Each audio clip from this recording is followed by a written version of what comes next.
If you thought the muscle car era ended in '74, have we got a ride for you? The turbocharged Buick Grand National.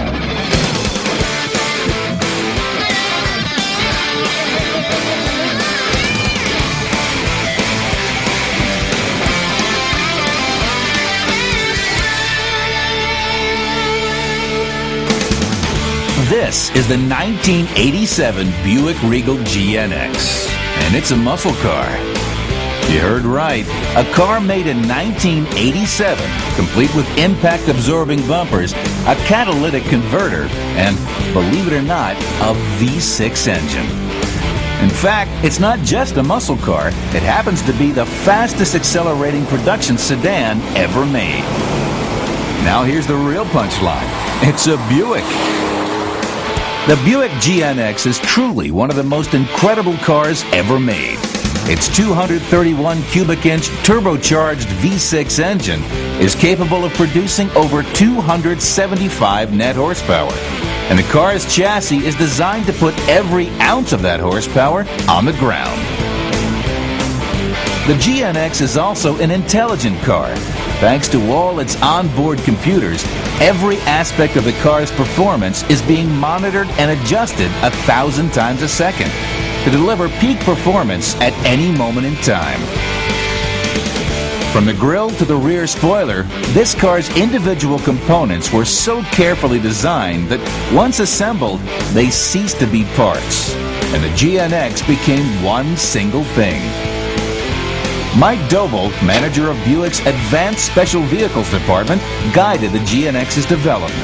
We realized we had to do it smart. We still wanted a rocket. We wanted a safe, dependable, secure car, but also one that still launched well, that felt well, and that was very, very good in handling both performance and straight line acceleration. But we had to do it by tweaking and twisting and channeling and using technology to get there. The way the GNX slams you back in the seat reminds you of the good old days. But make no mistake, there's no good old days engineering anywhere in this car. This Buick is pure 21st century high tech, and it has to be. When this car was designed, the new reality of 93 octane $1 a gallon high test said the old ways wouldn't work anymore. In the 60s and 70s, you threw weight at it, you threw dual carburetors, you threw 4 carburetors at it.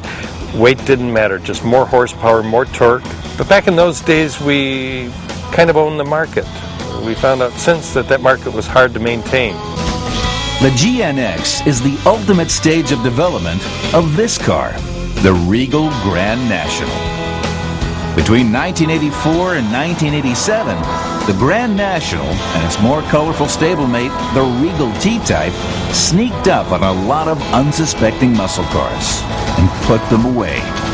Not with the usual blast of noise, but with a quiet, dignified whoosh.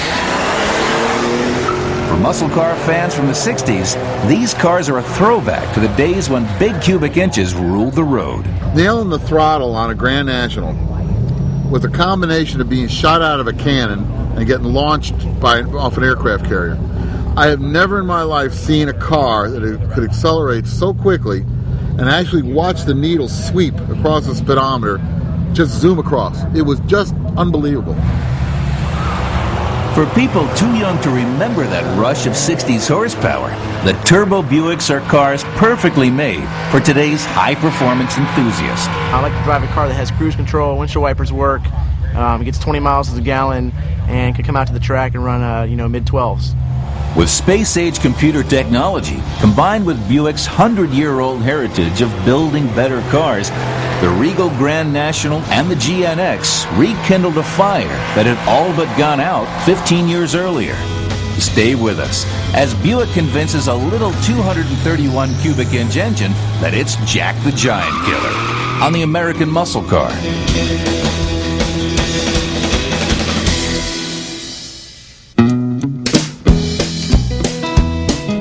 Since the earliest days of the automobile, there have been some foolproof ways of making a car go faster, and Buick knew every one of them.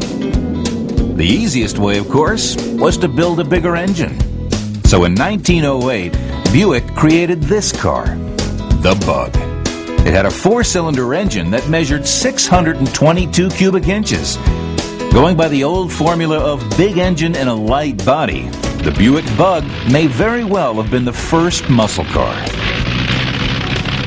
Thankfully, there were more ways of going fast than just making monster motors, and Buick led the industry in finding more horsepower. While the other automakers were still building flatheads, Buick's overhead valve engines were tearing up America's racetracks. The 1938 straight-eight Fireball engine with compound carburation was the fastest of its day, which was amazing considering the size and weight of these big and luxurious Buicks. When the muscle cars hit the streets in the mid-60s, once again Buick hit the market with a package that combined good looks, luxury, and massive power. They called it the Skylark Grand Sport. The Grand Sport's 400 and 455 engines produced tremendous torque, making the Buick GS a standout performer at the drag strip, without sacrificing one bit of Buick's legendary comfort and high style. But by the mid-70s, even the mighty Stage 1 Buicks were gone. The auto industry went from making horsepower to making fuel economy. But a few people at Buick weren't satisfied with this situation. They knew they could make fun cars again. They just had to do it differently. So a group of engineers got together and literally redefined the muscle car. They wanted to keep all the important muscle car stuff, like blinding acceleration and great styling, but they had to lose the things that didn't work in the 80s, like poor handling and bad fuel economy.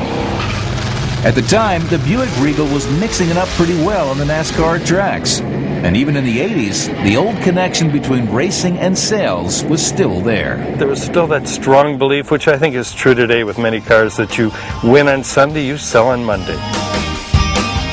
The car which would become the next great muscle car was the 1982 Regal Grand National. It was more of a cosmetic exercise than a muscle car, but it was a start. Now, all Buick had to do was create a muscle car power plant to go with this excellent body, and the good old days will be back again. We'll see just how they did that when the American muscle car returns.